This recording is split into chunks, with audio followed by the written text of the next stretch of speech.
every niche could be the best paying niche. Hello. So this is my sixth day of the Steve Bartlett challenge. I'm gonna put the link here if you want to check it out. So it's basically a 90-day posting challenge, posting on a platform that you choose for the next 90 days. I'm doing this because I think it's one of the ways to help me scale my business. Hopefully, it will teach me about consistency. It will teach me about showing up each and every day, regardless if I am busy, regardless if I am tired, regardless if I feel like I shouldn't do it anymore. So for the next 90 days, I will be posting a video. I actually recorded a video earlier. I was sharing how I started my freelancing career and then becoming an agency owner, and was giving tips on how you could start working remotely. Unfortunately, I forgot to click the button to reverse the camera. So it was basically a camera pointed at the computer screen and with me talking in the background.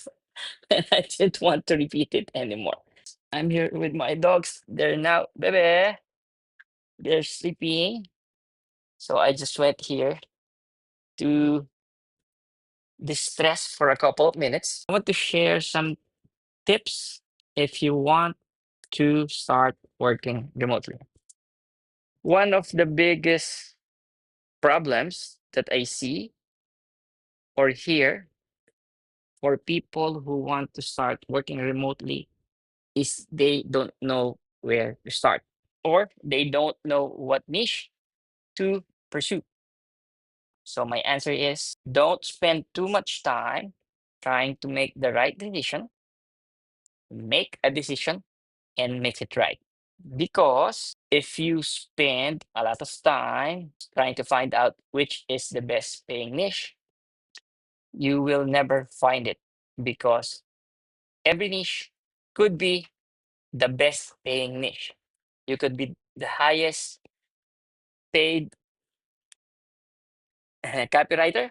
You could be the highest paid automation specialist.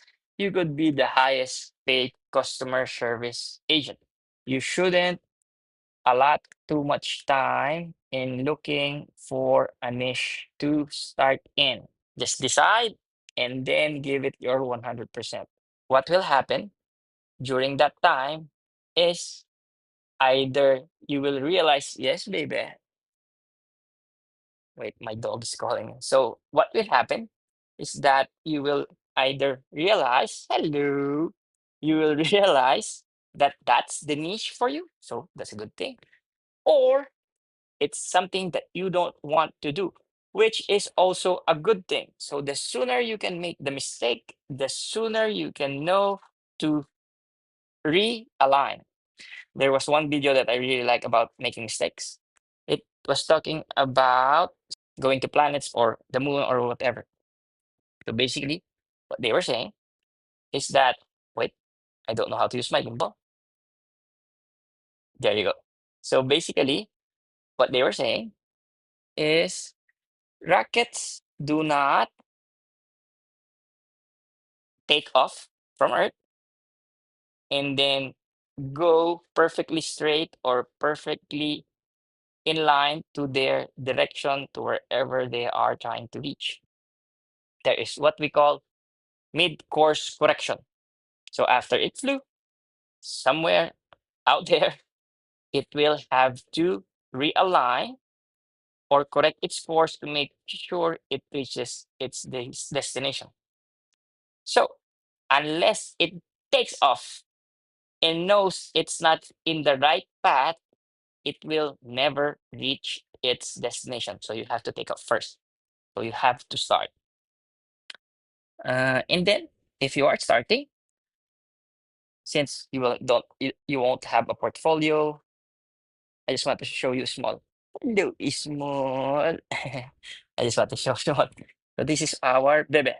So when you are starting, of course, you won't have a client base. You won't have a portfolio. What I would do aside from applying, is when you are applying, make sure you are not sending a generic template. Make it a point to personalize or customize your application to that job posting. And when you apply, this is what I did to get my first few clients. When I was applying back then, I am already doing the job or something similar to the task they have described. What do I mean? So, one of the first jobs that I got was a gig for creating a reporting dashboard in Google Sheets. There was a client who posted they need someone who is an expert in Google Sheet and will be creating reporting templates for them. So what I did, I created a mock data and I created some formulas and some tabulation and some charts, basically a dashboard, and I submitted it to them. My cover letter went something like, "Hi, I don't know what type of data you are trying to process, but here's a sample of what I can do." I got that job.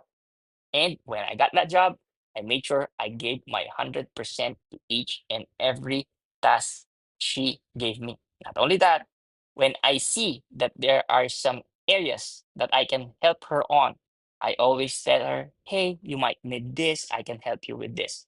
Just be proactive. In freelancing, if you give your 100% each and every time, it will come back multiple times. It's very rewarding, unlike when you are an employee. Why? I have a consistent 5-star rating on Upwork. I started in Upwork around, this was December 2023. Yes, that was December 2023. I remember exactly because I was in a hospital looking after my grandfather. I started in Upwork at a low rate because my thought process back then is that if I am the lowest price, there's a huge chance that I am going to get a job. That's true and incorrect at the same time. I'll explain later. But anyway, why do I say that it's best to always give it 100%? Actually, you need to give it 100% in everything. I'm just saying it's more rewarding if you are a freelancer rather than an employee, because that was December 2023. It's now November 2025, so around 2 years. My rate is now sixfold of what I have started with, and I have just recently increased it again because I'm testing it out. That's also one good thing about freelancing. You can test your pricing. Pricing is also a way for you to filter out good clients and not so good clients. So earlier I said, why is having a low rate a good and a bad thing? Having a low rate will sometimes get you clients, but most of the time, clients who pay very low expect a lot. That is not proportional to what they pay. And most of the difficult clients I have experienced are low paying clients, while the clients who do not have a problem paying a premium price, as long as you give them what you have agreed on, they will be happy with it.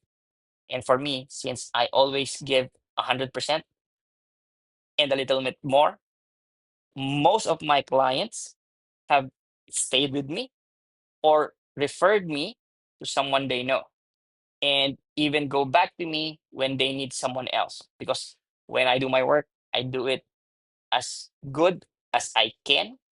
I also try to solve their other problems in one way or another. I try to be helpful as much as I can. Yeah, I think that's it. Hopefully, if you are someone looking for remote work opportunities, what I said will help you.